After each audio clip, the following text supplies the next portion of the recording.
Welcome to Corruption, the musical.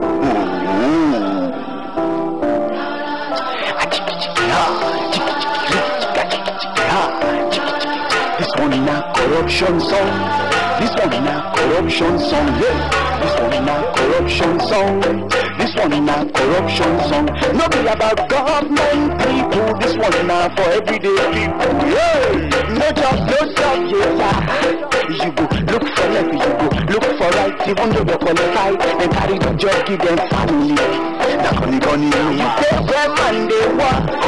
Now they team man go chop. So you take food well for displaced people and sell it in the market for money. You buy malaria drug, you take it in the morning, you take it in the night. Condition the words to discover clean and fake drug. Now gonna you gave us special center to write the exam.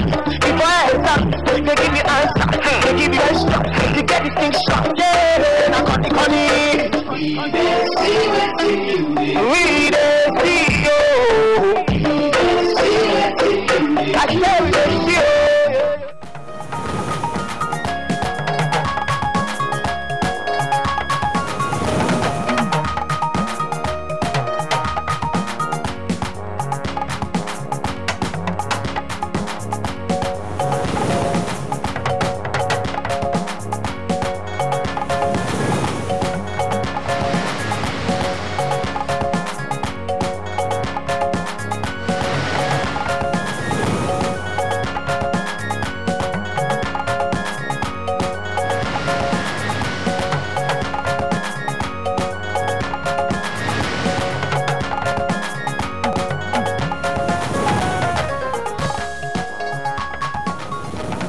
President Muhammadu Buhari to declare open the International Conference on Cross-Border Movements.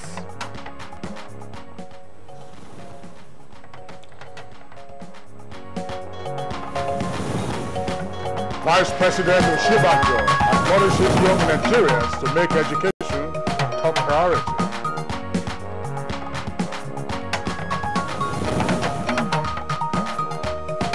Senate Committee on Health urges Joint Health Sector Union, JOHESU, to shelve its ongoing strike in the interest of patients and the nation.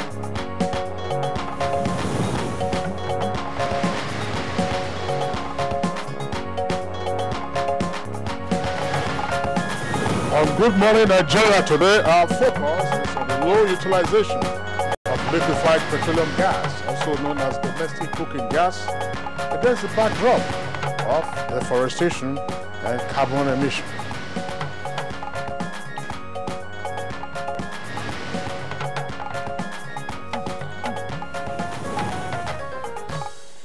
Now, Nigeria is said to be a gas investor's haven and has proven gas reserves of 187 trillion cubic feet. As a matter of fact, Rhoda, now the U.S. Geological Survey puts Nigeria's undiscovered gas potential to be as high as 600 trillion cubic feet. And that's a clear indication that the country has the scope to be amongst the top 3 in the world in terms of gas reserves. And that's absolutely correct, Kingsley. Again, with an average annual production estimated at 2 million metric tons, Nigeria is the largest producer of liquefied petroleum gas, LPG, in the West African sub-region, the second largest producer in Africa after Algeria. But in spite of this huge endowment, LPG consumption, that's to say the consumption of domestic cooking gas in the country, has remained very low. And Nigeria's consumption in 2017 was only some 420,000 metric tons, which is approximately 13% of total production, leaving some 87% of the population to still rely on kerosene, firewood, and other forms of fuel for their household energy.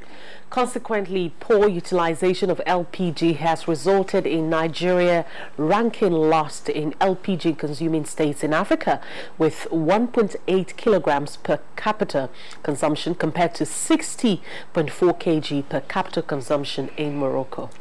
Well, by far the most damaging of the consequences of low LPG utilization is the effect on the environment. For instance, over the past 4 decades, Nigerians living in urban areas and those who are in rural areas have used either kerosene to cooking stoves or firewood and sometimes charcoal as a popular fuel for domestic cooking. And this has resulted in very high carbon emissions. And of course, to get firewood, you have to fell trees. Energy experts have said that switching 100 households from consuming 200 tons of harvested wood a year to 1.8 tons of LPG would annually save 1 hectare of forest. But the question is, why is LPG consumption in Nigeria abysmally low? Many blame it on lack of adequate awareness and infrastructural challenges. However, the government is addressing the infrastructural challenges as the government-built LPG plants across the country are being reactivated and made fully operational.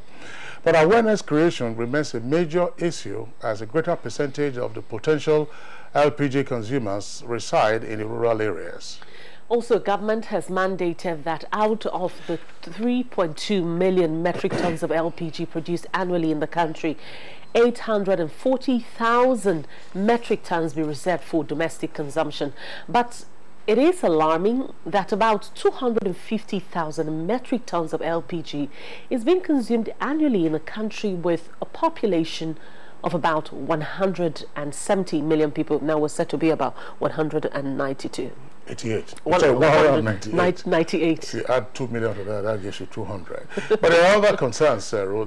Recently, 2 fire incidents resulting from explosions at 2 gas plants in different parts of Lagos have brought to the fore the need to also raise safety consciousness in gas utilization in Nigeria, especially in light of the proliferation of gas plants, gas kits, as well as gas retail outlets throughout the country.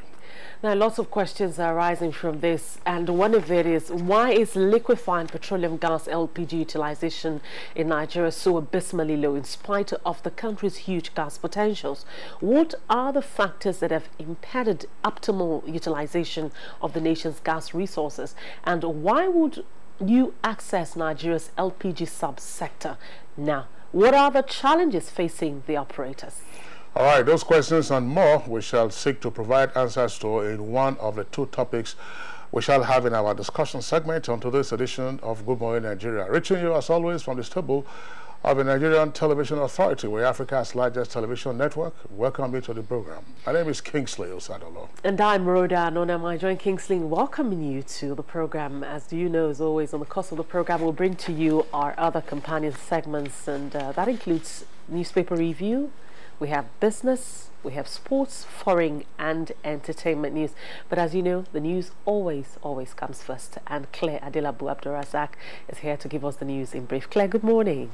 Rhoda, good morning to you, and Kingsley, good morning. Big topic you're treating this morning, and of course we do know that when it comes to gas, much of it is fled in the Niger Delta, and we know the effect of that on the environment, you know, causing quite huge issues. And well, we hope that we'll meet the deadline of ending gas flaring in our country. All right, let's get on with the news now. And President Muhammadu Buhari is scheduled to declare open a 3-day international conference on cross-border movement, beginning from the 26th to 29th of this month. Now, the conference initiated by the Ministry of Interior is coming under ECOWAS protocol on free movement of persons, goods and services, and will zero in particularly on the protocol of transhumance, which was signed in 1978, but yet to be implemented. National health certificate for the cattle they are going with, and census will be taken. So if somebody comes in with 10 cattle, for instance, and if he's going out with 20, you will ask him questions because of the issue of cattle rustling. You will also be able to know that animals he's carrying do not carry disease into your country. And Vice President Yemi Osinbajo has admonished young Nigerians to make education top priority, as well as develop good character that will distinguish them as worthy individuals among their peers across the world. This was when the Vice President read to and interacted with pupils of a public primary school in Abuja as part of activities marking the United Nations World Book and Copyright Day. The day is to create awareness of the correlation between reading and building a successful nation. The Vice President, who read from a book entitled The Legend, Dr. Nnamdi Azikiwe, to pupils of LEA Primary School Life Camp here in Abuja, advised them to cultivate the habit of reading, stressing that learning from history of such great Nigerians who are role models will be inspiring, challenging, and packed with morals. That you as a Nigerian child, do your best in school and become something great, then we will truly regain our lost glory. So every one of us has a duty to make sure that we work hard, do the best we can, honestly and forthrightly, and our country will be truly great very, very soon. Nigeria Reads 2018 was organized by the Rainbow Book Club. Founder of the club, Mrs. Kofo Kalango, said the event is to promote reading for personal and social development in Africa. And the Senate Committee on Health has urged the Joint Health Sector Union, JOHESU, to call off its ongoing strike action in the interest of patients and the nation. Chairman of the committee, Lanre Tejosho, made the appeal when the union appeared before the committee. We should always remember that dealing with patients, the treatment of patients, the success of it begins with their psychology. That the people treating them, they believe in them. I believe the unity of the health workers is very, very important. In a bid to restore normalcy to the health sector and ameliorate the sufferings of patients, federal government officials met with union leader over the weekend to find ways of ending the ongoing strike by Joint Health Sector Union, JOHESU, and also find lasting solutions to contending issues regarding the sector. A statement by Director Information Office of the body, Lawrence Ojabo, said the committee was mandated to review the technical and financial related aspects involved in the demands of JOHESU. The government, however, reassures members of the public that the federal government health facilities nationwide shall provide normal services and urges all employees to go about their duties peacefully, as adequate security protection shall be involved and ensured.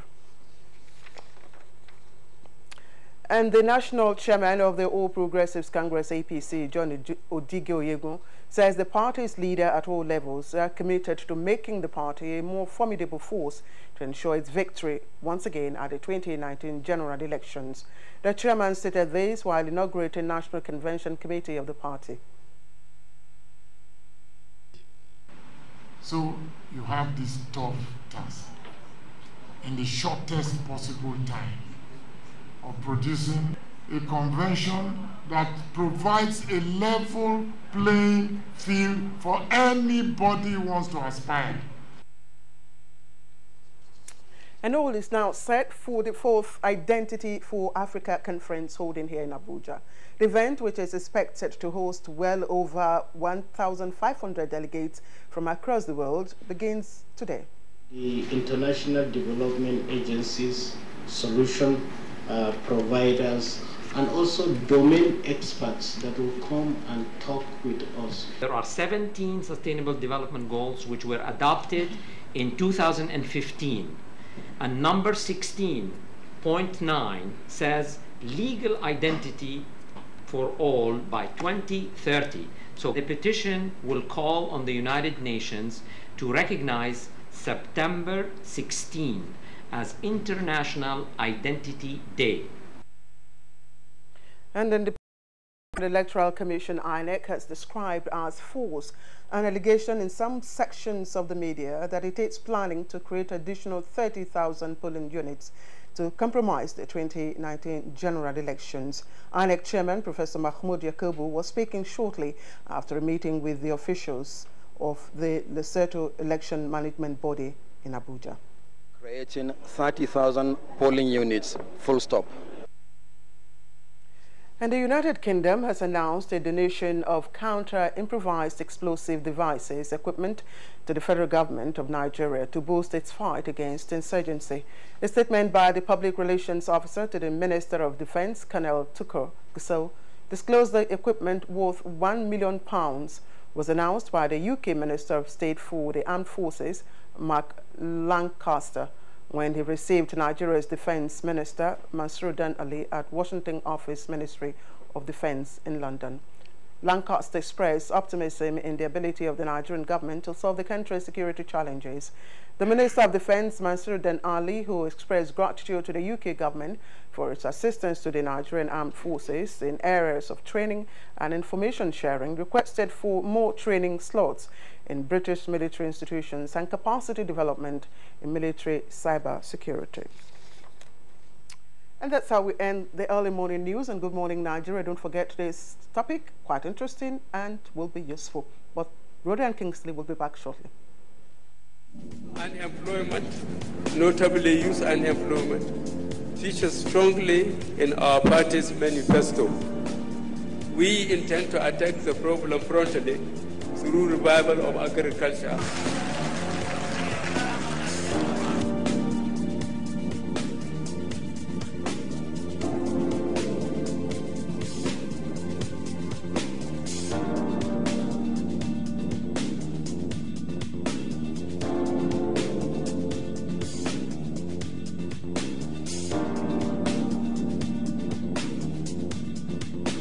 The 30K is going a long way. Actually, I bought an acre of land for 60K like 2012, and presently I have a cassava farm and a yam farm.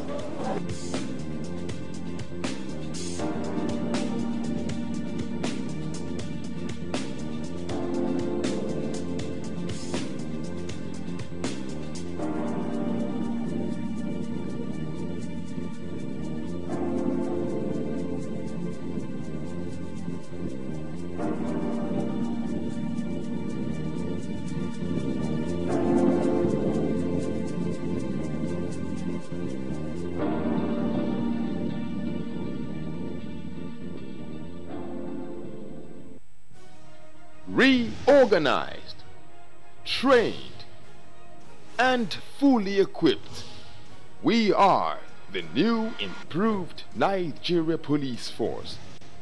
We fight crime, we bust syndicates.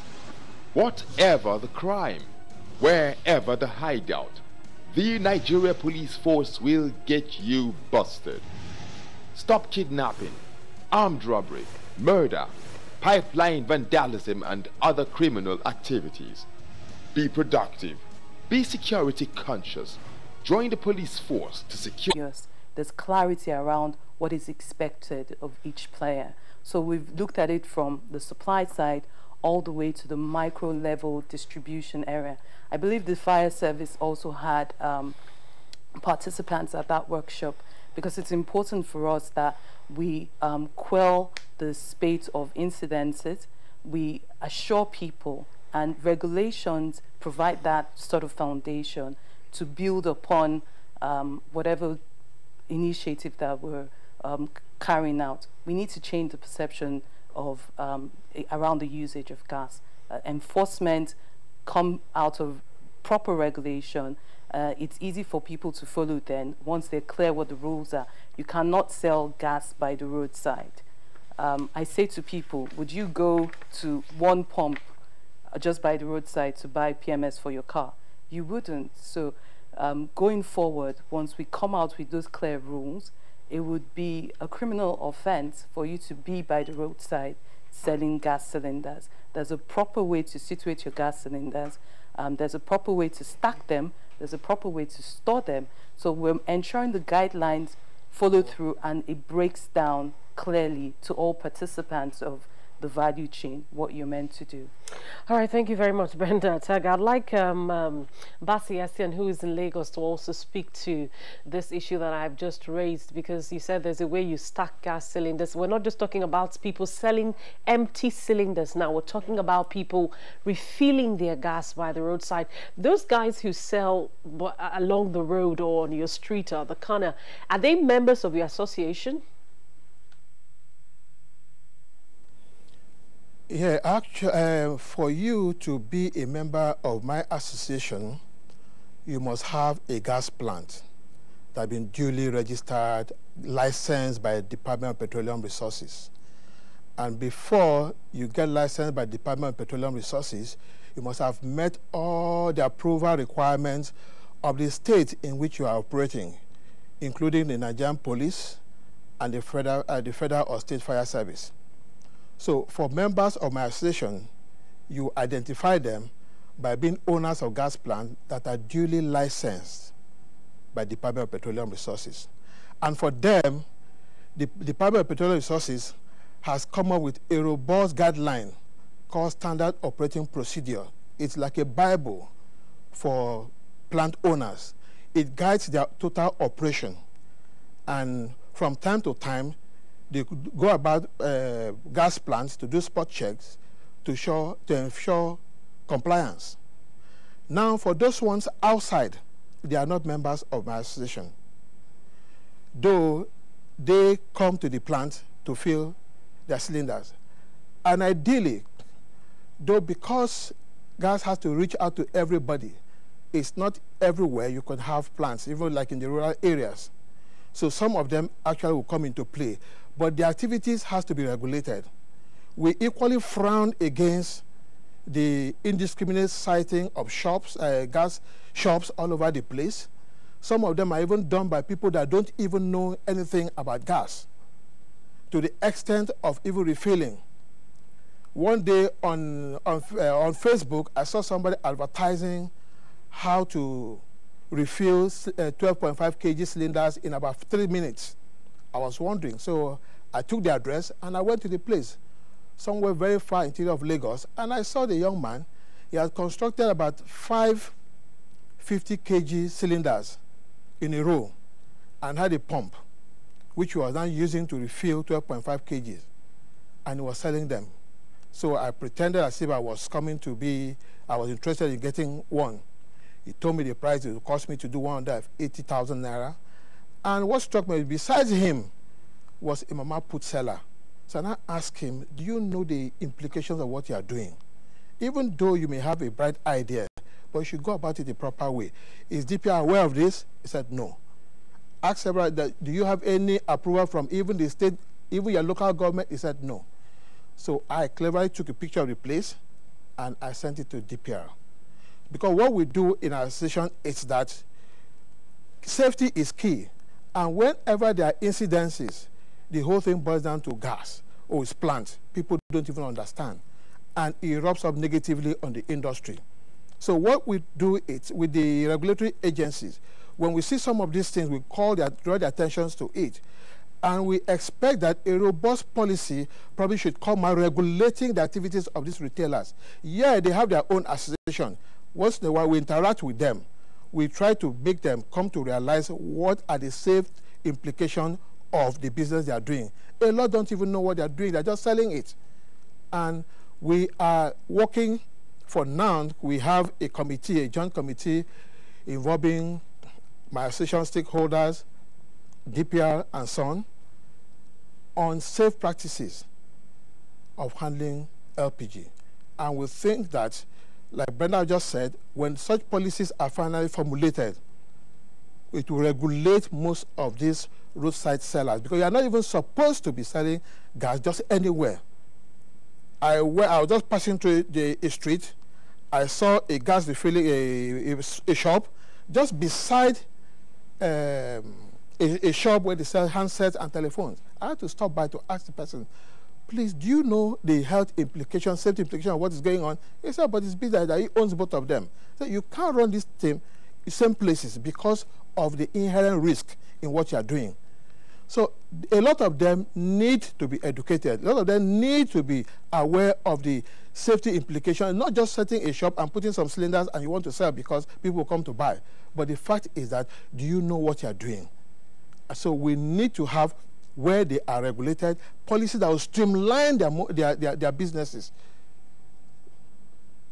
Basi, still with you. Earlier you were talking about the Bible that guides the operators in the LPG subsector, and you said that that's from the DPR. So what is the range of coverage of that document? Is it only for gas plant operators or the entire value chain?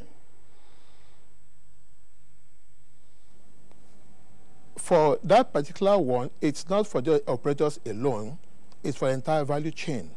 And it's even available on their website. It's there for everybody that's involved in gas to get access to and have a copy. Well, thanks. Back to Brenda Ataga. If this document by the DPR is available, what then is the Ministry of Petroleum Resources trying to do again to coming up with operating standard procedures? Okay. Because the DPR is under the Ministry of Petroleum Resources. What is the relationship? Obviously, DPR is one of the agencies, and the agency in charge of, formulating those regulations and monitoring and enforcing. So what we found is that although there are operating standards for certain facets of the value chain, as the industry has grown, there are newer entries to the value chain, especially with the micro retail sales. And that's where you have the proliferation of these illegal sightings. So we're fine up until you get to the major marketers or independent marketers. They, for the most part of it, follow all the regulations. But when you get down to the retail markets, as Mr. Batty has said, who come and refuel by the cylinders, you need to have a different set of guidelines to ensure that their activity is properly tracked, properly monitored, and then you can follow through with enforcement. Because without the regulations, you can't really enforce. The guys on the streets don't understand what they're doing. So when you come at them, it seems like, oh, there's a task force just chasing them for no reason, for no apparent reason. But clearly, once new guidelines on the micro level, that's why we call it new guidelines on the micro level business, has been introduced. I was going to ask you, what does this regulatory framework really entail? Speak to us a little bit more about the regulatory framework. Okay, so the regulatory framework would guide us from, you don't take it in just one bit. It's a whole suite of regulations from the supply side, how gas should be supplied into terminals, into the refilling plants. Mr. Bassi has spoken about that. There is already a robust document supporting that. And then it guides into the marketing and the distribution of gas, because marketing and distribution have two levels. There's the marketing and on the bulk retail sales that will go to a gas plant. There's the marketing on the micro level through the cylinders that will go to homes and household usage. We also spoke about that diversifying LPG. So we're also going to have marketing that will go to auto gas. That's why we're reviewing it. We're not cancelling the existing standards, but updating it to ensure that it covers every facet. So to give you specific details of it, we can share once those regulations have been completed. There's a team working with SON, DPR team working with SON, working with NLPGA, creating that framework and making sure that all of this brackets within the consumer value chain are taken into consideration. All right, thank you very much, Brenda Ataga. Now we have tweets coming in from our viewers via our Twitter handle at NTAGMN. You can still be a part of the conversation. If you have questions, you have comments for our guests or on the program, you can as well send it to our Twitter handle at NTAGMN. Our very first tweet is from Mike Anyaku. It says, it's very important to the country in terms of local consumption and foreign exchange earnings, and that's the LPG he's talking about. But unfortunately, the use is being abused by many households, leading to unavoidable disaster. There must be a law by regulating agencies against such incidents. Dele Jack Solomon has this tweet. Now, the clean, versatile, and safe nature of LPG would impact positively on the ecosystem, and its increasing adoption by both the industrial and domestic consumers alike because of its emission of lower greenhouse greenhouse gases. This will make it safer for our environment. Let's make it available and accessible. And citizens tweet, it says, my 12 kg gas cylinder was manufactured in 1981 with an NNPC inscription. Is it safe that I continue to use it? It still looks more solid than the current made in other parts of in other parts of the world. Now, this is from Ayodele Umar. It says the usage of handsets, that's telephone handsets, very close to gas has been said to be dangerous. People must be careful. And Umar Ben tweeted, says unnecessary safety consciousness and poverty deters a lot of Nigerians from the use of LPG for domestic cooking. The consequences being indiscriminate falling of trees, leading to various environmental challenges. Creation of mass awareness is necessary. And Daniel Anthony tweets, now the rural areas feed on firewood and the Sahara Desert is encroaching. A radical action in conjunction with banks and employers of labor should flood this product at affordable prices. 70% gas flaring is unacceptable. Forget about profit for the sake of the environment. And Mobola Umbab tweet says LPG is albeit considered to be a clean fuel. However, there are some pollutions which can be associated with it. We must therefore devise a mechanism that will either prevent such pollution or at least reduce its effect to the barest minimum. Those are the tweets that we have. Let's bring in the fire service officer once again into the conversation. You'll listen to the comments by Basi Essien and Brenda Ataga with regard to the retail end of LPG market. In other words, those you find on the roadside, those you find, almost in residential areas, selling only a couple of gas cylinders. Well, what has been the role of the fire service in all of this? Okay. There is a document here, the National Fire Safety Code. This document prescribes the minimum safety requirement for you to stay in a facility or for you to do a business in any facility. Now, part 2 of the document talks about administration and enforcement. And part of the enforcement or administration is issuing a permit. For you to operate a gas plant, for you to operate a refilling station of gas, you need a permit from the Federal Fire Service, or you need a permit from Fire Service. Now, why do you need this permit? The permit, before the permit is issued to someone, the Fire Service should carry out a risk assessment, knowing how safe it is for you to operate such business, finding if you have implemented the necessary fire safety requirement for you to have that. But the problem we are having, or the challenges we are having, is that people are not aware, though our enforcement unit has been going around trying to enforce that. And in every enforcement, like she rightly said, regulations, you need stakeholder collaboration. It's not what you can not what you can do alone.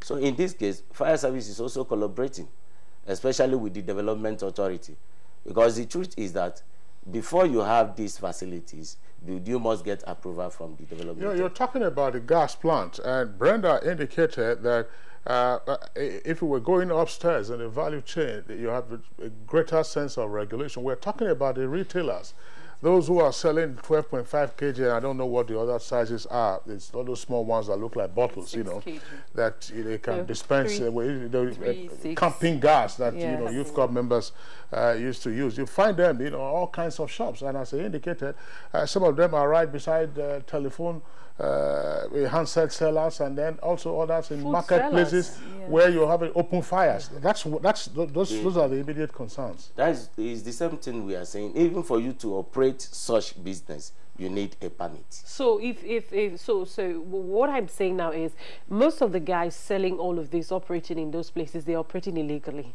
Yes. Is there any form of punishment? Is there anything that can be done to them?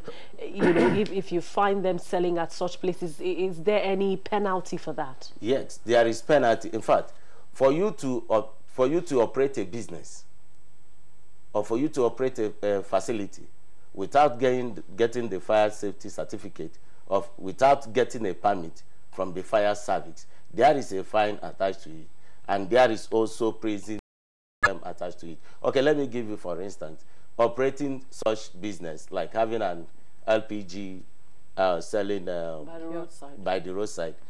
If you are found culpable that you do that without a permit, you are liable to 3 years imprisonment, or you pay a fine of 100,000 and above. Who is to enforce this? We have an enforcement department, the Code Enforcement Department. But then the Yeah, question well, I'm wondering, would the question would then be, why do you tend to why do fire service officers throughout the country tend to overlook, these infractions? No, we are not overlooking it. We are doing our best. But for you to enforce a regulation, first there must be thorough awareness, because these things have not been on for some time. So we are trying our best to first of all get people aware that there is a document, there is a law. How are you doing this enforcement? I say so because even in the city of Abuja, there's been an increase as to people who sell gases. If you look at any estate a new estate that is being established in Abuja, in any of the areas, you always have a gas filling station on the street to the estate, or everywhere you find them. So the question is, who is supposed to create this awareness? Okay, creating awareness in respect to this is a collaborative stuff. It's not only the fire service, both the development authority, both the police, both the other stakeholders in gas industry. But we on our own, we are doing what we think we can do. Though we have not gotten to our peak, but we are trying as much as we can to get people aware that having these businesses around without proper risk assessment that will affect other people, that is not proper. All right, thank you very much. Let's return to Mr. Basi Essien in Lagos. Mr. Basi Essien, tell us something. One of the concerns that often you find LPG users discuss is the availability and quality of gas cylinders. There appears to have been a proliferation in recent years of cylinders made from a particular country, and we had one of those in the tweets. Versus the old cylinders that we had in the past. Tell us something around gas cylinders, safety, disposal of old cylinders. How safe is it, and when should you discard of a gas cylinder? Yeah. Morning, Nigeria. God willing, I'm Rhoda Anonam. And I'm Kingsley. And also appreciating your being with us. Go enjoy the rest of your day.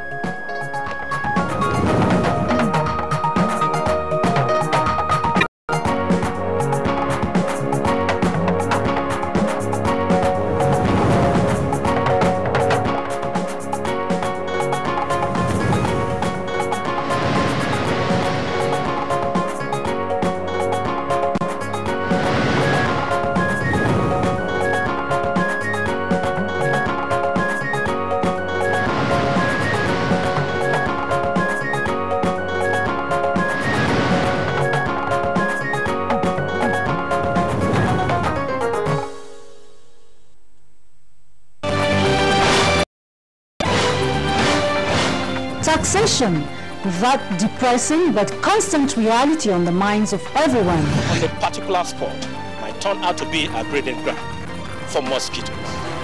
Mie Ogidi for Dateline 360. It is obvious that's a negative relationship between taxes and business. The government in bringing development to the grassroots. For Dateline 360, I'm Emmanuel Lene. To generate electricity through nuclear energy, precautionary measures has to be taken. I am Muhammad Nasser reporting for Dateline 360. Loans are guiding revenue generation in Nigeria. If the rent gets down to the landlords and business operators, it will eventually make them increase their service charges. It's good to have you join us this week. I'm Hawa Sali.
It's about NTA as a corporate entity at 40. So what we intend to depart a little from the usual, right? NTA is about television. Television is about programming, right? So we intend, to launch the celebration. Let it be more a celebration that people would see on their screens. That yes, NTA is 40, and we bring back memories of the past 40 years, how it all started, the programs that made NTA peak, tick in those days, and then the people who made NTA tick, the presenters, the newscasters, and so on and so forth. So we're going to start first and foremost by making sure that people realize that NTA is 40, and we want them to realize that from what they see on their television sets.